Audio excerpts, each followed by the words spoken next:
김계홍의 인생 스케치.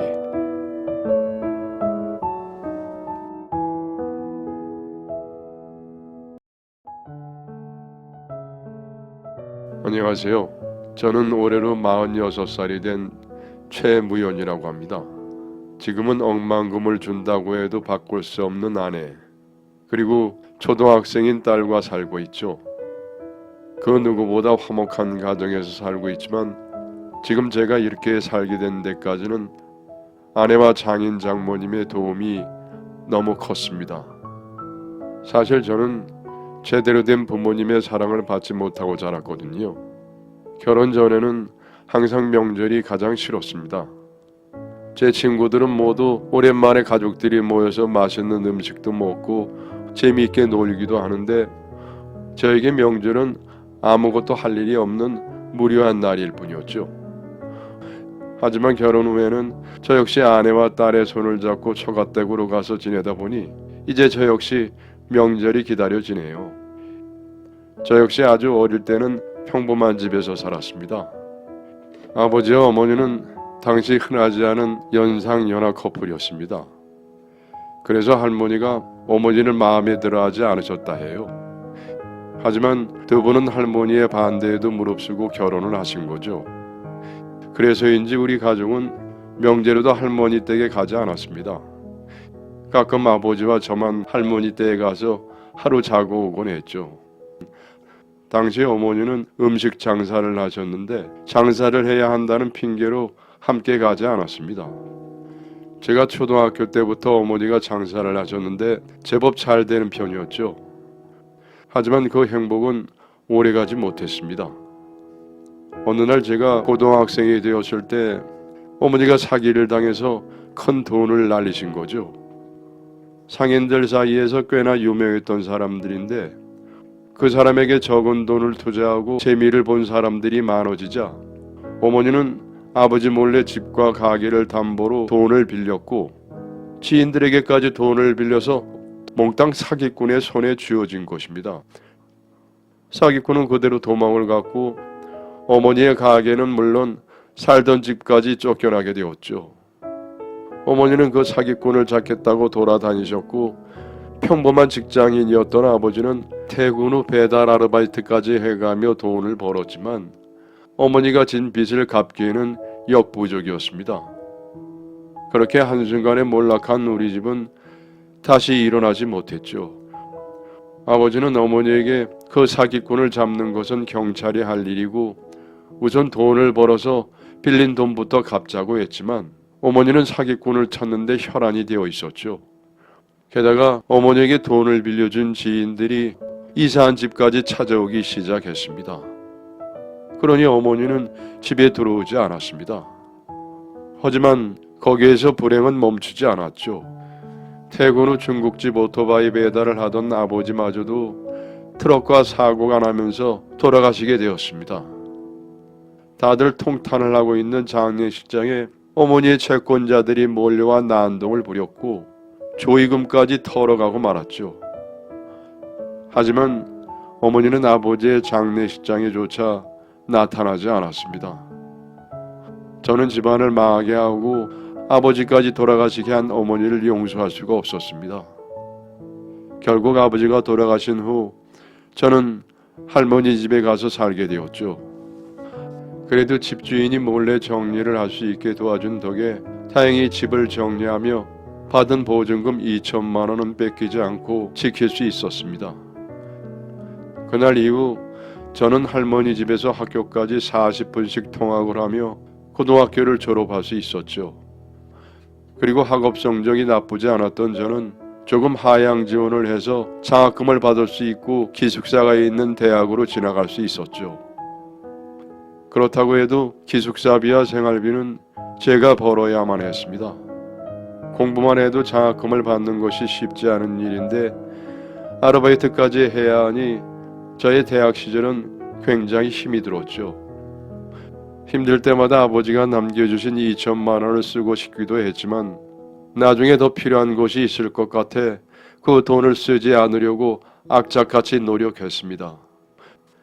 그렇게 휴학과 복학을 반복하며 간신히 대학을 졸업한 저는 괜찮은 회사에 들어갈 수 있었고 드디어 제 손으로 돈을 벌게 되었죠. 직장 생활을 하게 되면서 회사 근처에 혼자 살게 되었지만은 주말이면 절 키워주신 할머니를 뵈러 가곤 했습니다. 그런데 언젠가부터 할머니가 저에게 만나는 섹시 없어? 빨리 섹시 데려와. 할미 증손주 보고 싶다 하시더군요. 하지만 저는 사실 결혼에 자신이 없었어요. 아버지는 돌아가시고 어머니는 어디에 있는지조차 모르는 저를 흔쾌히 사이로 받아줄 부모님은 없을 거라고 생각한 것이죠. 그래서 할머니가 그런 말씀을 하실 때마다 웃고 넘기곤 했네요. 그런데 그런 분들이 계시더군요. 지금 제 장인 장모님 말이죠. 아내와는 30살의 회사 선배 소개로 만나게 되었습니다. 당시 선배가 제 사수였는데 퇴근 후 이런저런 이야기를 하다가 제 성장 과정까지 모두 말하게 되었죠. 그런데 어느 날 선배가 저에게 무연아, 너 소개 한번 받아볼래? 너보다는 3살 어린 여잔데 이쁘진 않아. 착하지도 않고. 근데 아무데나 시집은 못 보내겠대. 네가 데리고 살아라 하며 자신의 여동생 사진을 보여주더군요. 사진 속 여자는 선배 말과는 달리 상당히 미인이었습니다. 어떻게 제가 선배 여동생을 만나요? 제 상황 아시잖아요. 선배 부모님이 싫어하실걸요? 하며 거절을 했습니다. 아니다. 우리 부모님 너 엄청 좋아하신대. 내가 가끔 이야기를 해놨는데 엄마가 윤희 소개해주라고 하시더라고. 저는 선배의 대답에 조금 놀랐습니다. 제 상황을 모두 알고 계시는 부모님께서 본인의 딸을 소개해주라고 하셨다니 말이죠. 그렇게 선배의 소개로 여동생을 만나게 되었죠. 그리고 그녀는 아름다운 얼굴만큼이나 심성도 고왔습니다. 만난 지 얼마 안 돼 연인이 된 우리는 2년 만에 결혼까지 할 수 있었죠. 처음 장인어른과 장모님께 인사드리러 가던 날 두 분 다 성실하고 일도 잘하는 이야기는 선배에게 많이 들었다며 아주 흔쾌히 저희의 결혼을 허락해 주셨습니다. 그렇게 저에게도 진짜 가족이 생기게 되었죠. 아내는 저뿐만 아니라 저를 키워주신 할머니 역시 살뜰하게 잘 챙겼습니다. 제가 결혼하기 전 할머니는 요양병원에 입원을 하셨는데 아내는 먼 길을 마다하고 자주 할머니께 가서 말벗이 되어 드리곤 했죠. 그러나 할머니는 제가 결혼한 지 1년 만에 아내가 임신 중인 상태에서 그토록 원하시던 손주는 결국 안아보지 못한 채로 돌아가시고 말았습니다. 할머니가 돌아가신 것이 저에게는 너무나 가슴 아픈 일이었죠. 18살의 아빠가 돌아가시고 나서부터 결혼하기 전까지 12년 동안 할머니는 제 유일한 가족이었으니까요. 아내는 임신한 몸으로 슬퍼하는 저를 챙기는 한편 장례식장에 온 손님들마저도 부지런히 챙겼습니다. 그리고 형님 부부는 회사에 휴가까지 내고 저와 아내를 도와주었죠.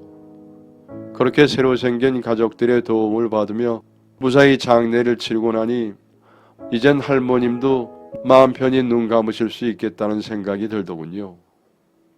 그리고 할머니가 돌아가신 지 5개월 만에 아내가 예쁜 공주님을 낳았습니다.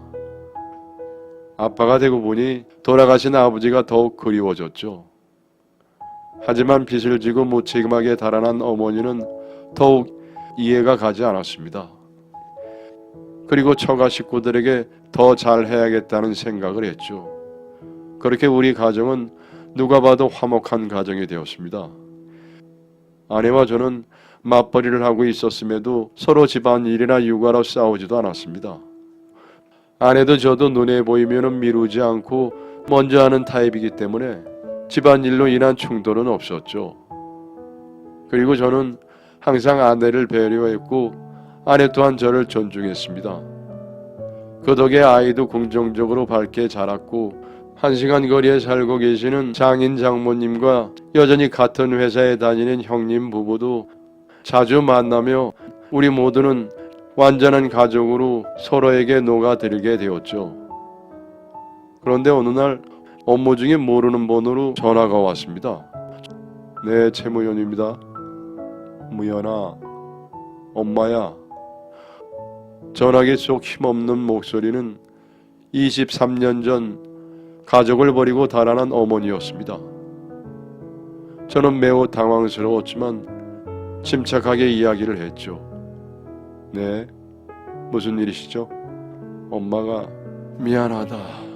이제 저는 바로 어머니의 말을 막았습니다. 아니요, 미안하실 것 없어요. 전 어머니가 없다고 생각하고 살고 있습니다. 이제 늙고 힘드니까 연락하신 것 같은데 이러신다고 해서 달라질 건 없어요. 이만 끊겠습니다. 냉정하게 전화를 끊었죠. 그리고 그 누구에게도 어머님으로부터 전화가 걸려왔다는 이야기를 하지 않았습니다.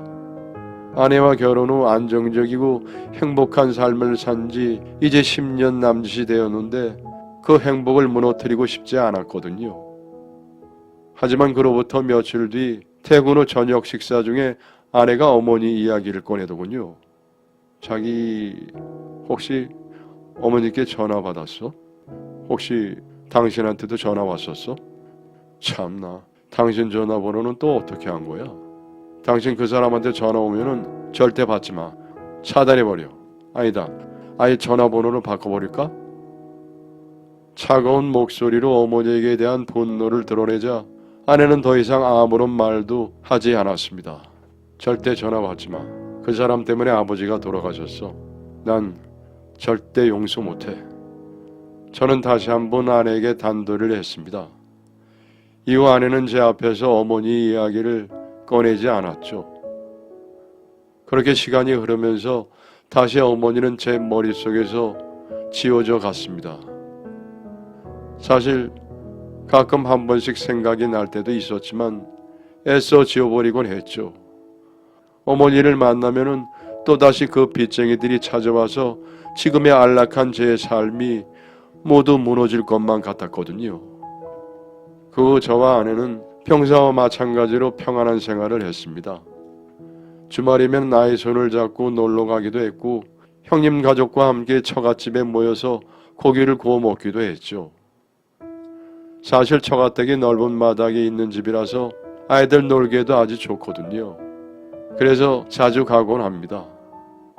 2살 차이가 나는 사촌 언니와 자매같이 지내는 아이가 할머니 댁을 가는 것을 워낙 좋아하거든요. 언니와 함께 할머니 댁에서 키우는 강아지와 노는 것이 세상에서 가장 좋다 하네요. 게다가 장모님은 며느리에게 일을 시키지 않는 분이라서 다들 처가댁에 모이는 것을 좋아합니다.